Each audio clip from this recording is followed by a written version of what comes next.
தமிழகத்தில் சக்தி வாய்ந்த மெகா கூட்டணியை தாங்கள் உருவாக்கியுள்ளதாக மத்திய அமைச்சரும் பாஜக தமிழக தேர்தல் பொறுப்பாளருமான பியூஷ் கோயல் தெரிவித்துள்ளார்.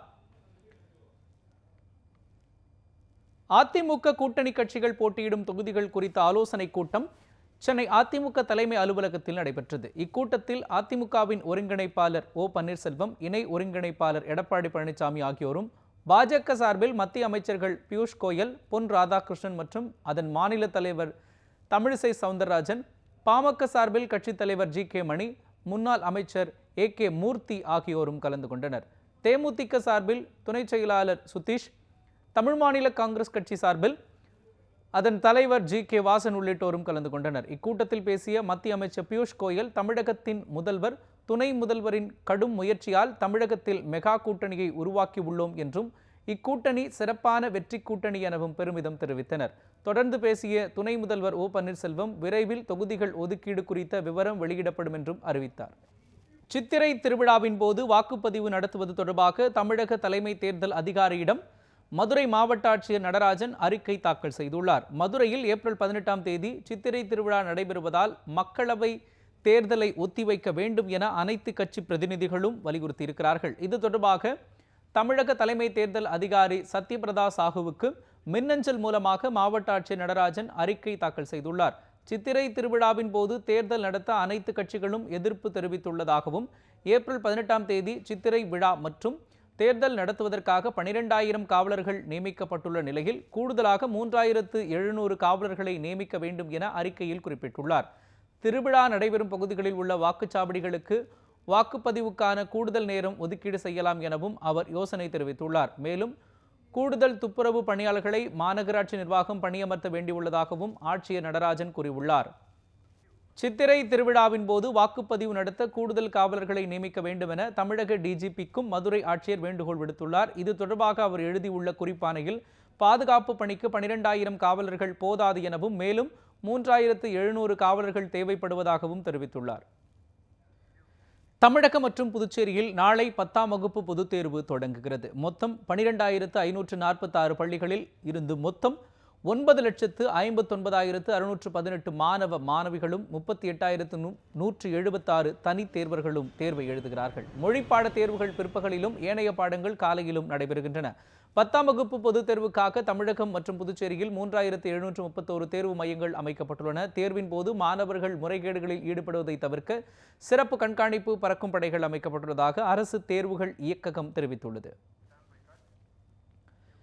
சென்னை உழைப்பாளர் சிலை அருகே வடமாநிலத்தைச் சேர்ந்த 6 இளைஞர்கள் போதையில் சாலையில் சென்று கொண்டிருந்த பொதுமக்கள் மற்றும் ஆட்டோ ஓட்டுநர்களை சரமாரியாக தாக்கிய சம்பவம் பரபரப்பை ஏற்படுத்தியுள்ளது.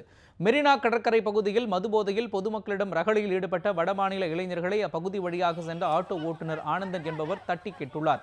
இதனால் ஆத்திரமுற்ற வடமாநில இளைஞர்கள் ஆட்டோ ஓட்டுநரை தாக்கியுள்ளனர்.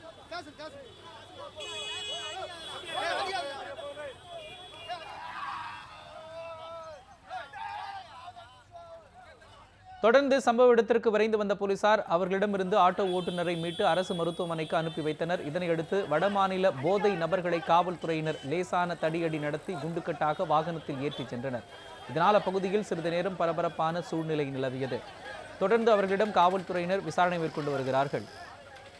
பொள்ளாச்சி பாலியல் வன்கொடுமை தொடர்பான வழக்கில் ஒரு பக்கம் சிபிசிஐடி தனது விசாரணையை தொடங்க, மறுபுறம் வழக்கில் தொடர்புடைய பார் நாகராஜின் மதுக்கூடம் சூறையாடப்பட்டது. பொள்ளாச்சியில் என்னதான் நடக்கிறது? இந்த செய்தி தொகுப்பில் காண்போம்.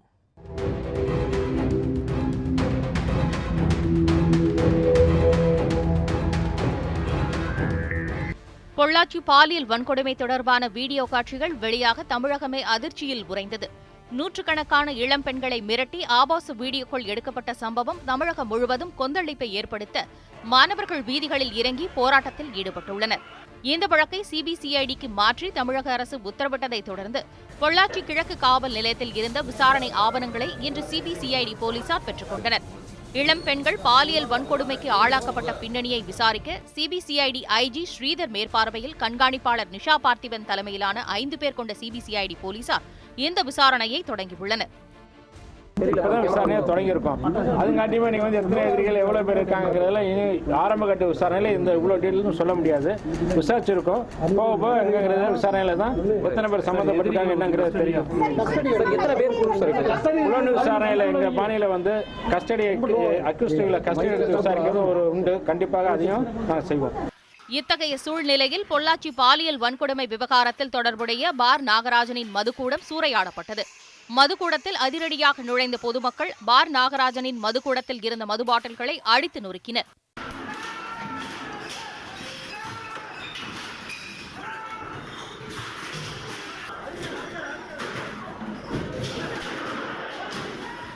பின்னர் அங்கிருந்த பொருட்களையும் அடித்து உடைத்து ஆர்ப்பாட்டத்தில் ஈடுபட்டனர். இதனால் பார் நாகராஜனின் மதுக்கூடம் அமைந்துள்ள பகுதியே போர்க்களம் போல காட்சியளித்தது.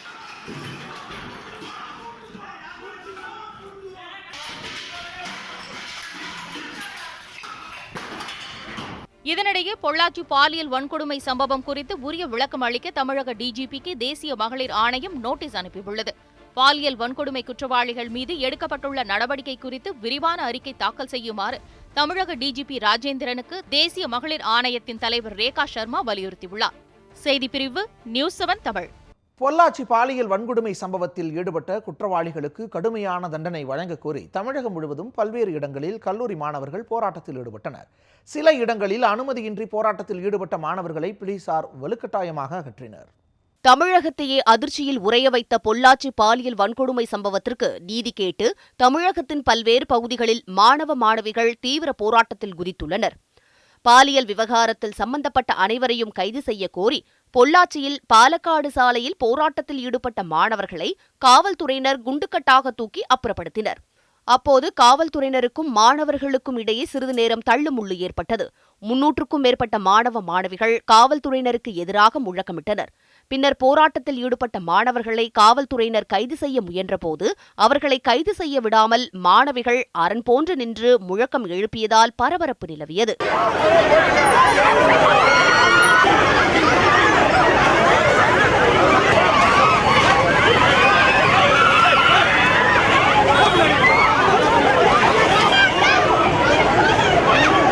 திண்டுக்கல்லில் கல்லூரி மாணவர்கள் தங்கள் வகுப்புகளை புறக்கணித்து உள்ளிருப்பு போராட்டத்தில் ஈடுபட்டனர்.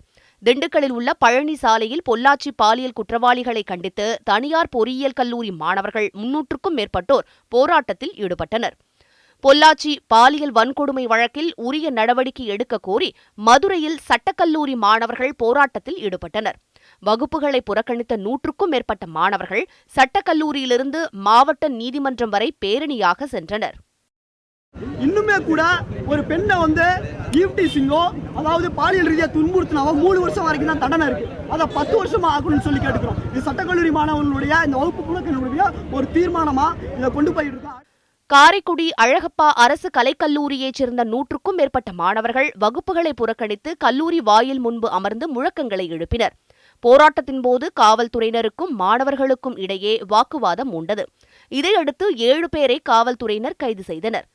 இதேபோன்று திருவண்ணாமலையில் 500க்கும் மேற்பட்ட அரசு கலைக்கல்லூரி மாணவர்கள் பொள்ளாச்சி சம்பவத்தை கண்டித்து முழக்கங்களை எழுப்பினர். இந்த மாதிரிலாம் போயிட்டே இருந்தால் பொண்ணுங்க வெளில ஃப்ரீயாக போக முடியாது. சுதந்திர நாடுன்னு சொல்கிறாங்க, ஆனால் இங்கே தான் சுதந்திரமே இல்லாமல் வாழ்கிறோம். நாங்கள் சின்ன ஸ்கூல் பசங்களை கூட விட்டு வைக்காமல் இந்த மாதிரிலாம் பண்ணுறாங்க. இந்த மாதிரி போயிட்டு இருந்தால் பொண்ணுங்க எப்படி வாழ முடியும்? இந்த மாதிரிலாம் நடக்கிறதுனால தான் பொண்ணுங்களை படிக்க அனுப்ப மாட்டேங்கிறாங்க. சின்ன வயசுலேயே கல்யாணம் பண்ணி கொடுத்துட்றாங்க. இந்த மாதிரிலாம் நடக்காமல் இருக்குன்னா இஸ்லாம் நாட்டில் பண்ண மாதிரி இல்லை, அதை விட மோசமான தண்டனை தான் எல்லாருக்கும் கொடுக்கணும். புதுச்சேரியில் சட்டக்கல்லூரி மாணவர்கள் வகுப்புகளை புறக்கணித்து ஆர்ப்பாட்டத்தில் ஈடுபட்டனர். மறைமலை அடிகள் சாலையிலிருந்து கண்டன பேரணியாக சென்ற மாணவ மாணவிகள் காமராஜர் சிலை அருகே ஆர்ப்பாட்டத்தில் ஈடுபட்டனர். குற்றவாளியை தூக்கிலிடணும் கண்டிப்பாக. ஏன்னா இப்போ நாங்கள் கொஞ்சம் இப்போ தான் உமன்ஸ்க்கு ஃப்ரீடம் கிடைச்சிட்டு இருக்கு. ஆனால் அதெல்லாம் படிக்கிற மாதிரி இப்படி ஒரு விஷயம் நடந்திருக்கு. இதெல்லாம் பார்த்தாலே எல்லாருமே பயத்தில் திருப்பியும் அந்த காலத்தில் எப்படி பெண் அடிமை இருந்ததோ அதை நோக்கி தான் போயிட்டு இருக்கோம். ஸோ இனிமே இந்த மாதிரி ஒரு விஷயம் நடக்கூடாதுன்னா அந்த கேஸை சிபிஐக்கு மாற்றணும். அவங்களுக்கு தூக்கு தண்டனை கிடைக்கணும். அதை கண்டித்து தான் நாங்கள் போராட்டம் பண்ணுறோம். பொள்ளாச்சி பாலியல் சம்பவம் இனி தொடராமல் இருக்க பெண்களின் பாதுகாப்பை உறுதி செய்ய அரசு தீவிர நடவடிக்கை எடுக்க வேண்டும் என பல்வேறு தரப்பினரும் வலியுறுத்தியுள்ளனர். செய்திப்பிரிவு நியூஸ் 7 தமிழ்.